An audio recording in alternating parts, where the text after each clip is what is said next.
This protocol provides the key procedures of developing an individual tree Basal area increment model using a linear mixed effects approach.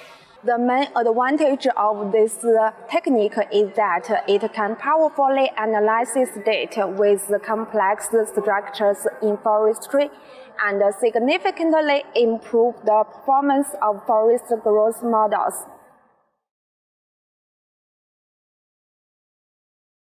Begin by reading the model development dataset and loading the package NLME in R software. Select sample plots as random effects to develop the mixed effects model. Fit all possible combinations of random effects with the maximum likelihood method and output the results. Set the intercept to random parameters, then change the random statements until all combinations are fitted. In the process of fitting, the codes may report errors due to the non-convergence of the fitted model. Select the best model by Akaike's information criterion, the Bayesian information criterion, the logarithm likelihood, and the likelihood ratio test.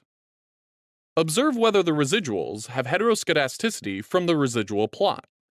If there is heteroscedasticity, introduce the constant plus power function, the power function, and the exponential function to model the error's variance structure.